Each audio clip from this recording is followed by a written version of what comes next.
Hello everybody, welcome to Nostalgia Time. Your usual host, Cosplay Dude 637, created this channel to give you guys stories and fan fictions to help you feel nostalgic. And he's also let me also be on this YouTube channel. My story today is Pokemon Time to Go.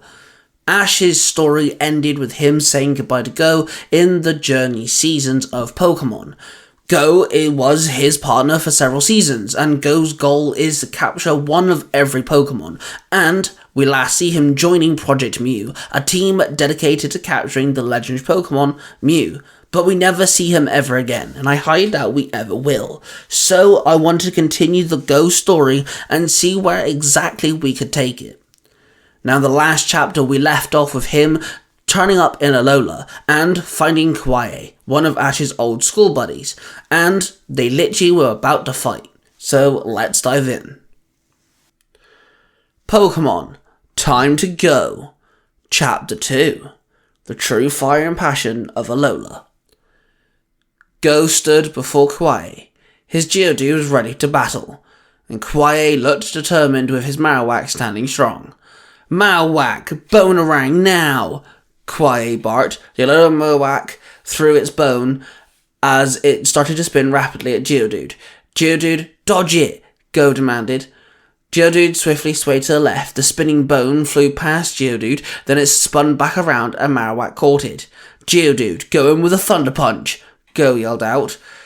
Geodude flew at Marowak, and its fist became encased with a thunderous power, and it slammed its fist into Marowak, throwing Marowak off its feet, but it quickly jumped back up. Geodude, try throwing another one! Go ordered. Once again, Geodude's fist became encased in lightning, and it flew at Marowak at full speed. Counter it with a flamethrower! Kawaii yelled. Marowak opened its mouth and spewed a blast of fire that hit Geodude, knocking him to the ground, cancelling out his Thunder Punch. Are you okay? Go asked. Geodude grunted as it got back up. Geodude, let's try a rock throw. Go snapped. Geodude jumped up into the air and several rocks formed around it and flew at Marowak. The Pokemon managed to dodge some of the attacks and swatted some of the rocks away. Come on, Marowak, quick attack! Kawaii roared. Marowak started running and picked up at full speed and slammed its body into Geodude, knocking it back. Now slam it with a Bone Thrash! Kawaii said. Marowak swung its mighty bone and slammed it into Geodude's head, then spun around and slammed it across Geodude's face, knocking it down. Geodude laid there unconscious. Oh man, Go gasped. I still got it, Kawaii cheered. Marowak jumped into the air with joy. Go ran over to his fainted Pokemon. Oh man, Geodude, I'm so proud of you. Go sighed as he returned Geodude into its Pokeball. Marowak, you did a good job, man. Return. Kawaii said as he held out his Pokeball, and the red beam shot out of the ball and engulfed the Pokemon, sucking it back into the ball for safety. Kawaii then walked up to Go and stood there as Go knelt there looking defeated. Hey man, no worries, yeah? You can't win them all, Kawaii said, placing his hand on Go's shoulder. Yeah, I know, but like I said, I promised I'd get better, and I'm now working for Project Mew. I can't be taking hits like this.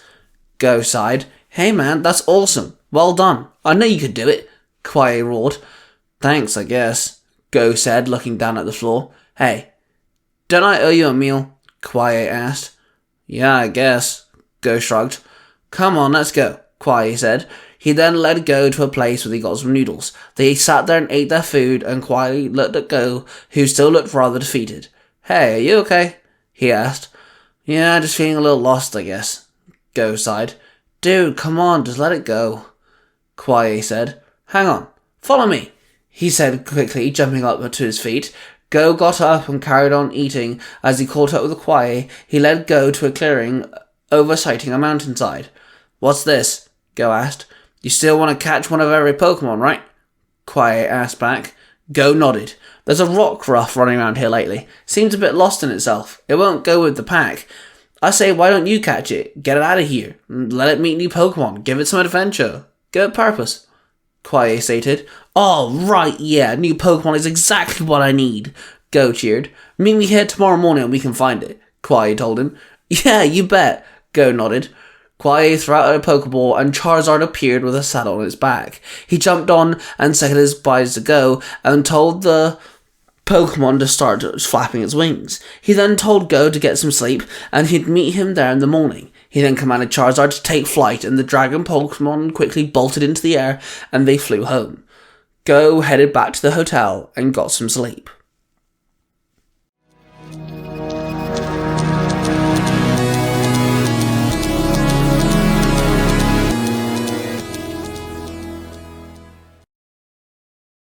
Hey, I know you've been enjoying what you're listening to. Please insert name of show here. And if you've been enjoying that, come on over to the Zero to Hero podcast, where Billy and myself, the Bulk and School of Podcasting, go through and examine all kinds of things like 90s nostalgia, the moon landings, historical plots, assassination attempts, and, weirdly enough, genetics. Come on over to the Zero to Hero podcast if you want to talk about weird things.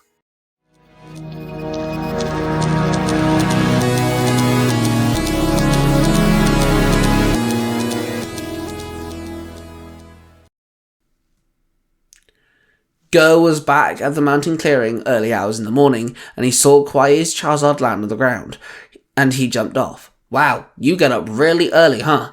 Go asked. "Yeah, I have deliveries to make, so we're up pretty early so I can get them done," Quai said.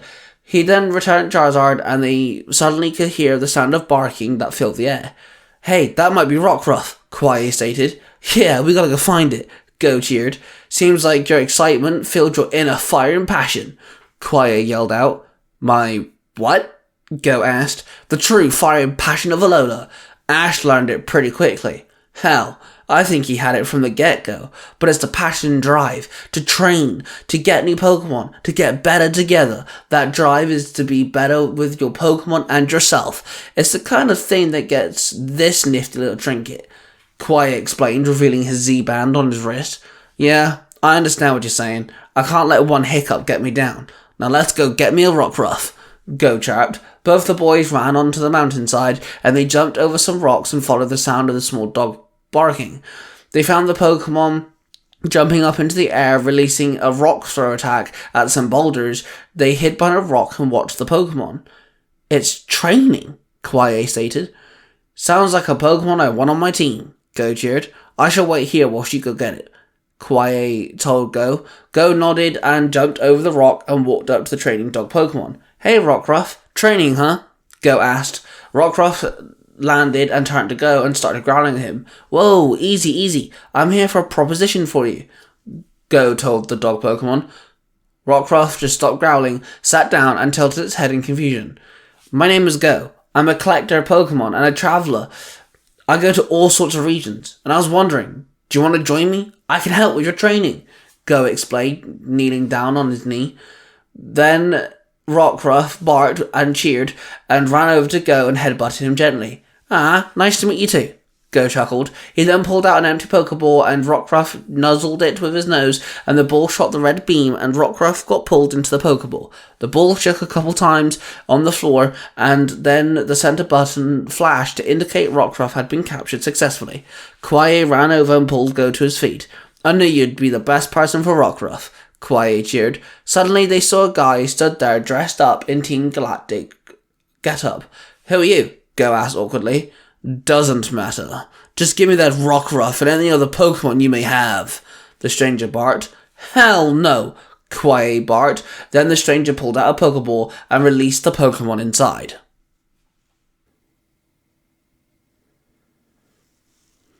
This story can also be found on Tiger Tales, my original channel, where you'll find more of my stories and fanfictions, but also Storytime with Cosplay Dude has moved over there. So make sure you check out that too, because you'll find a lot of Cosplay Dude 637's other storylines.